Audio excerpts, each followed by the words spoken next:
Yang saya hormati bersama, yang saya hormati Dr. Haja Ida Fauzia, MSI, selaku Menteri Tenaga Kerja, Bapak Anwar Sanusi PhD, Sekjen Kemenaker, dan semua pejabat tinggi media, semua yang di lingkungan Kemenaker, dan teman-teman yang hadir offline di sini, di pondok kami. Semua yang saya hormati, semua warga Indonesia, semuanya teman-teman kita yang saya hormati. Saya insya Allah isi 15 menit, mungkin itu maksimal. Karena kemarin saya dibilangin sama mbak saya, Mbak Hin, staf khusus di Kemenaker, biar Bu Menteri ketika di Pondok Bahrul Ulum di Jombang, saya tidak akan memberi nasihat banyak, tapi saya punya filosofi tentang tenaga kerja. Tadi sudah disebut bahwa nilai kerja itu ibadah. Agama manapun pasti setuju kalau orang mendapat rezeki atau mendapat kebutuhannya lewat jalan yang halal. Jalan yang halal itu biasanya pilihannya itu ya terus mungkin warisan, terus hibah. Ini penting saya utarakan karena saya nanti akan baca beberapa makalah yang diriwayatkan ulama-ulama top kitabnya Imam. Kenapa kita bicara tentang pekerjaan? Harusnya kita ketika dapat rezeki itu asumsi Islam, asumsi kebaikan itu to'amul wahid yafi. Jadi makanan jatah orang satu atau rezekinya orang satu itu normalnya bisa dimakan orang dua. Atau amusnya ini yakti arbatan. Normalnya rezekinya orang dua itu bisa dimanfaatkan, bisa mencukupi orang empat.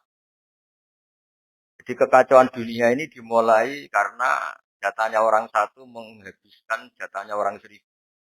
Jadi gara-gara kerakusan itu terus sistem sosial itu menjadi kacau. Harusnya itu to'amul wahid yakfi nen. To'amusnya yakfi arbatan. Jatah rezekinya orang satu, kita menghidupi orang dua ke atas, jatahnya orang dua bisa menghidupi orang empat ke atas. Kemudian ini saya baca saja supaya tambah berkah beberapa teks tentang pekerjaan. Ini di kitab Ihya di halaman 85 kalau kitab saya tentang keutamaan kerja. Ini dijelaskan inna minadz-dzunubi dzamban la yukaffiruhu illal hammu fi talabil ma'isyah. Jadi bagian diredaksikan minadz-dzunubi dzunubun la yukaffiruha illal hammu fi talabil ma'isyah. Jadi sebagian dosa itu ada dosa yang tidak bisa dihapuskan oleh istighfar, tidak bisa dihapuskan oleh sedekah, tidak bisa dihapuskan oleh misalnya wiridan. Yang bisa menghapuskan dosa itu hanya kalau kita serius atau kepikiran, hamu itu kepikiran mencari maisha, cari rezeki. Jadi sudut pandang itu penting. Jadi kita yang sedang istighosah atau kita yang sedang pengajian atau mungkin kita sedang jadi ustaz, melihat orang mencangkul, orang ke pabrik, orang di aktivitas pekerjaannya itu harus kita lihat bahwa mereka adalah orang-orang yang sejatinya sedang minta ampun sama Allah Subhanahu wa taala. Karena di sistem pekerjaan itu lahirlah satu variabel atau satu apa saja yang positif. Ada hukum sosial karena ketemu teman yang saling pengalaman. Ada ketergantungan manusia sama hal-hal yang halal. Ini yang paling penting. Ya, banyak orang itu jiwa itu karena pekerjaannya. Misalnya orang bisa hidup itu sebetulnya karena makan nasi, minum air itu sesuatu yang halal. Dan sampai orang bisa berpikir, bisa tenang kalau minum narkoba. Orang bisa kerja karena digerakkan punya anak kecil, punya ibu yang renta, atau punya keluarga yang membutuhkan. Jangan sampai orang kerja karena digerakkan oleh keinginan bernafsu, karena hal-hal yang maksud. Sehingga status orang yang dagang misalnya atas sirusoduk yufsaru yaumal kiamati ma'asidin wa syuhada. Orang yang dagang kemudian dia benar, ya, jujur, itu nanti makomnya kelas dia itu bersama para orang-orang yang meninggal syahid. Nah, pahlawan-pahlawan. Ini penting saya utarakan supaya cara pandang kita terhadap beragama. Jangan sampai misalnya kita beragama terus kemudian melihat yang ibadah itu yang datang ke masjid. Ya kita jam kerja, kemudian ada pengajian, kita tidak pengajian itu dianggap salah karena nggak datang di masjid. Atau kita datang ke pabrik atau ke pasar, nilainya sama, sama-sama ibadah. Ini penting supaya cara pandang kita terhadap orang lain itu positif. Saya berkali-kali bilang, kalau ada tetangga saya meninggal, saya muji orang ini kalau malam tidur. Kalau malam mungkin ya lihat sinetron. Kalau malam itu ya santai-santai di rumah sampai. Kalau kita pakai sudut pandang maksimal, yang dikatakan toat itu tahajud, zikir, dan maka orang ini tidak masuk kategori toat. Tapi kalau kita kembali ke definisi takwa, takwa itu meninggalkan hal-hal yang dilarang Allah Ta'ala. Orang ini akan kelihatan berprestasi karena saat di rumah dia berarti tidak melakukan hal-hal yang tidak mencuri, tidak ganggu orang lain, tidak menjadikan kegaduhan di patan atau di jalan. Sehingga agama ini juga harus mengapresiasi tarkul ma'asi. Bahwa orang yang tidak punya aktivitas di rumah. Banyak yang dilakukan sebetulnya. Kebaikan masif, kebaikan bersama. Karena orang ini tidak melakukan hal-hal yang merugikan orang lain. Ya saya berkali-kali bilang kalau saya jadi kiai, jadi orang baik. Kalau ada orang yang kawan, kasih sesuatu ke kita, ya kita senang karena kebaikan itu diapresiasi. Misalnya ada tadi cerita penakar dapat apresiasi, dapat penghargaan. Ya kita senang karena itu. Karena itu, sampai andekan tidak itu juga senang. Senangnya karena mungkin orang lain ini sudah tidak butuh kita. Tidak butuh kita kok buat baik. Saya berkali-kali bilang, kalau Anda jadi kiai tidak usah tersinggung kalau tetangga tidak minta konsultasi. Artinya mereka sudah mandiri, sudah memutuskan masalahnya sendiri. Tapi kalau konsultasi, anggap mereka punya akhlak, tanya dia. Kalau tidak, ya anggap saja mereka sudah mandiri. Makanya sudut pandang ya dalam Islam, sudut pandang itu penting sekali. Jadi setelah kita baca beberapa hadis, suatu saat Rasulullah itu ngaji di masjid, teras masjid. Dia ngaji, kan ada pemuda dengan cangkulnya, dengan enaknya melewati Rasulullah. Ya para sahabat tuh komplain, ini ngawur sekali ada Rasulullah ngaji, tapi tidak ikut. Malah berlalu saja ke ladangnya. Tapi ketika di kan tanda kutip disalahkan, Rasulullah malah bela pemuda tadi. Pemuda kalau dia kerja karena mencarikan nafkah untuk keluarganya, yang kecil atau yang tua, dan supaya dia tidak minta-minta orang lain. Sudah sunnahku. Jika bentuk sunnah Rasul itu tidak harus orang datang ke pengajian. Dan orang itu fatwa kita mau itu. Nah, mungkin teman-teman yang sedang bekerja itu tidak lagi mendengarkan ngaji, sudah melakukan isi pengajian. Jadi yang lain baru mendengarkan, yang itu sudah melakukan isi pengajian. Makanya kalau di daerah saya banyak, kenapa kamu tidak datang ngaji? Kita lebih dari ngaji dari Pak Kiai. Kenapa? Pak Kiai kan yang menyarankan supaya kita baik sama orang tua. Saat Pak Kiai pengajian, saya ngurmat orang tua saya di rumah sakit. Tapi kadang-kadang kita pakai ukuran kita sendiri. Yang nggak datang pengajian itu orang jelek karena nggak mau datang. Padahal jangan-jangan yang sedang di rumah itu yang sedang melakukan isi pengajian itu. Ya dia tidak datang karena merawat orang tuanya. Karena sedang asik dengan istri. Harus disebut bagian dari kebaikan. Nah, dalam kebaikan Islam, Nabi pernah ngendikan, "Fi ahadikum sedekah." Kamu kumpul dengan istri kamu itu sampai sahabat protes, "Ya Rasulullah, masa ayat ti ahaduna syahwatahu wa walahu ajrun." Masa urusan seneng-seneng sama istri dia dapat pahala. Nabi menjawab, "Alaisa law wada'aha fi haramin akana alaihi." Kalau pelampiasan syahwat itu hal yang negatif atau yang haram, dia akan dosa. Ketika meletakkan yang benar, dia. Jadi pahala itu segampang itu. Orang asik dengan anaknya, dengan juga bercengkrama di rumah. Ya pahalanya besar, karena saat itu berarti dia tinggalkan maksiat, dia tidak dengan. Nah pekerjaan juga gitu. Mungkin orang lain dapat uang karena transaksi narkoba, mungkin orang lain dapat uang karena kejahatan, orang lain dapat uang karena menikah. Orang-orang yang bekerja luar biasa dapat rezeki. Harus kita apresiasi. Ya makam orang-orang ini, makomnya itu nanti kalau meninggal masih bersyuhada. Orang-orang punya gelar asyik, gelar yang luar biasa dalam khazanah kewalian. Orang-orang yang bekerja itu nanti makomnya seperti itu. Itu adalah inspirasi kita yang luar biasa. Sehingga nanti kita tidak melihat orang lain itu, wah, wong kok kerjaan tok, orang orientasinya dunia tok, bekerja terus, ingin kaya raya, ya bisa. Kita tidak boleh berpikir. Karena apapun banyaknya harta di tangan orang-orang halal, tangan orang-orang pasti efeknya bisa melahirkan pekerjaan, bisa melahirkan kemanfaatan. Dan Nabi kalau musim dagang itu, dari 10 rizki itu 9 berkahnya ada di pedagang.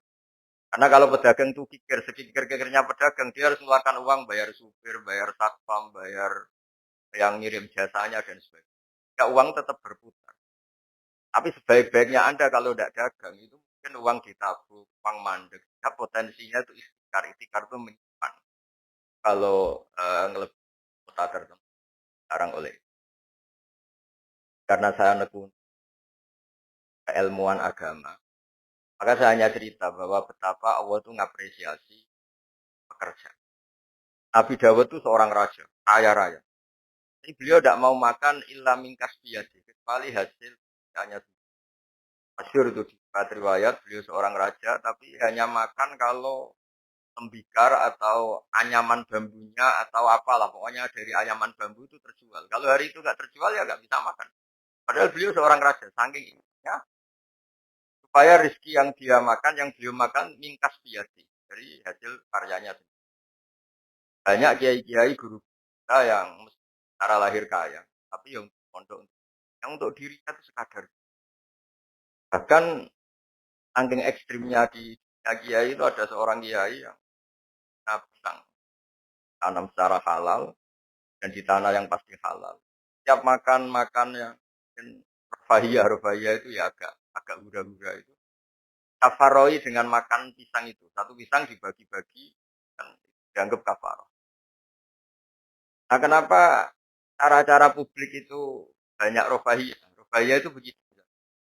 Mungkin kalau kita kiai kecil atau tokoh kecil atau siapa saja yang nasibnya kecil, mungkin kita muassis, pendiri. Misalnya ada kiai kecil, kampung tertentu, ada pendiri. Tapi mungkin setelah kita jadi kiai besar itu, saya diundang masjid itu. Dan kemudian posisi kita mendapat. Yang menjadikan kita harus tawadhu. Seperti tadi syairnya Mbah Mus tadi. Ketika kiai kecil pendiri masjid, tanah kita dipakai masjid. Setelah kita kiai besar kok dapat uang dari. Mungkin karena kita kuliah tidak pati pinter itu, kelasnya jadi tokoh di pedalaman. Akhirnya kita mungkin apa di situ yang manfaat. Pikiran, air, apa yang manfaat. Kalau kita kepinteran malah jadi orang hanya dengan negara itu mendapat, bukan memberi. Nah, hal-hal seperti ini harus jadi motivasi semua pekerja. Menteri juga mentalnya harus memberi. Pekerja juga mentalnya harus memberi. Maka dulu banyak negarawan kita bilang hubungan Anda dengan negara itu sejauh mana Anda memberi sama negara ini. Dan berpikir sejauh mana negara ini memberi kepada kita. Itu yang diajarkan guru kita, orang-orang kita, bahwa hubungan kita dengan negara, dengan orang lain itu yunfikun. Yunfikun itu berkontribusi.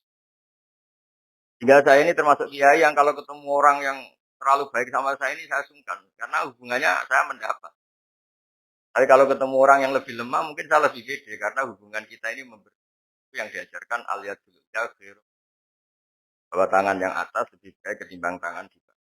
Makanya saya mohon menterian, semuanya lah. Kita hubungan dengan bangsa kita, dengan masyarakat kita, dengan rakyat kita hubungan memberi, bukan hubungan mendapat. Bahwa secara aturan atau secara kultur karena kita pejabat, kita kiai mendapat itu dari Allah yang kita terima secara syukur. Tapi sebetulnya komitmen kita sebagai bangsa, komitmen harus dicatat. Karena Islam mengajarkan ma'aliyal umur, mental-mental yang mulia. Mental mulia itu ya mental heroik, mental memberi, mental berkontribusi. kan mental nyuwun hal hanya kan mental yang ma'aliyal umur, kan mental yang saya mohon ini mungkin ya harus saya sampaikan karena memang supaya orang itu melihat bahwa pejabat itu mikir gitu, mikir negara dan juga gitu, kiai juga. Makanya harus diartikan mereka itu berpikir keras untuk. Jadi kalau kita orang yang mungkin agak nyun sewu, agak dengki atau agak hasut berpikirnya tuh enak jadi pejabat, enak jadi besar, enak jadi ini. Itu jadi kita repot. Makanya tunjukkan bahwa kita adalah orang yang bersal hero, orang yang bersal berguna, orang yang bersal heronas anfa'uhum. Yang terakhir, karena tadi banyak yang baca puisi, banyak saja dan saya senang sekali, tapi saya mau cerita tentang keunikan dunia-dunia wali. Itu ada seorang wali jadi pegawai penjaga kebun. Padahal seorang wali dia penjaga kebun anggur. Jaga kebun anggur, karena dia wali hanya jaga aja. Tahun-tahun dia jaga di situ, mungkin 10 tahun. Suatu saat majikannya datang. Saya ambilkan anggur terbaik, yang paling manis. Nah, karena dia agak pengalaman ngambil yang merah merona, yang tidak kehitam-hitam diambil. Ternyata kecut sekali, asam sekali. Majikannya marah-marah. Kamu kerja di sini 10 tahun tidak pengalaman. Harusnya kamu bisa membedakan mana yang manis, mana yang masih masam. Ya, saya ini kan kiai, jadi tidak pernah ngambil sesuatu yang tidak hak saya. Nah, kira-kira kalau Anda punya karyawan seperti itu tuh bingung apa enggak? Kalau dibilang khianat, nggak pernah khianat, tapi akhirnya nggak bisa disuruh karena nggak pengalaman. Barat Anda punya pembantu, ayo anterin saya tidak bisa nyukur. Kupil nganggur banyak kok tidak bisa nyukur. Saya tidak pernah gasap. Jadi itu memang apa ya. Jadi akhirnya terus majikan tadi, dah kamu jadi guru, saya jadi ustaz. Kamu nggak pantas jadi kerja gitu. Terus akhirnya dan ternyata ya tadi termasuk wali besar yang hajana-hajana kuali kerja 10 tahun di sama sekali nggak pernah makan. Suatu saat majikannya datang minta diambilkan anggur terbaik. Dia ngambil sekenanya yang dikira baik. Ternyata itu sekali masam sekali. Gak dimarahin karena dia nggak pernah sama sekali itu ngambil. Dia merasa pon kualitas ya dijaga, amanah dijaga, tapi komitmen terhadap kebaikan karena itu kalau kita bangkrut yang sakit ya pangan saja bukan kemenaker saja. Kalau negara ini kolab yang bingung nggak presisi saja kita semua merasa salah sebagai bangsa yang bersama ingin berunas anfakan rahmat hanya enak semuanya nyaman karena kita semua kenal Bismillahirrahmanirrahim ketika menyebut Allah pasti yang maha pengasih dan maha nopo. Nah, saya kira demikian. Mari berdoa bersama. Semoga bukti bahwa kita bergantung sama yang menguasai langit bumi, menguasai kehidupan kita, menguasai semua yang terlewatkan maupun yang akan datang. Al-Fatihah. Bismillahirrahmanirrahim.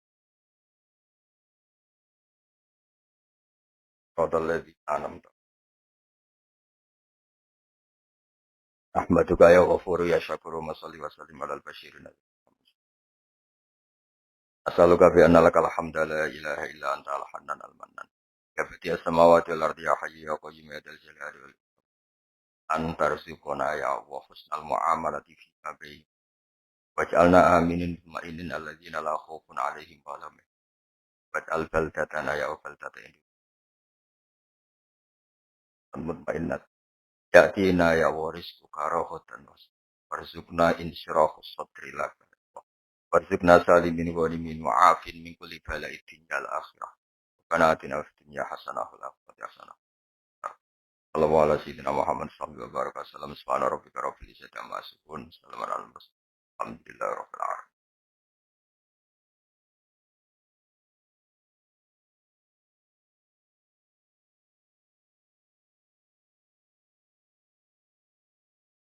Ya kurang lebih mohon maaf. Assalamualaikum warahmatullahi wabarakatuh.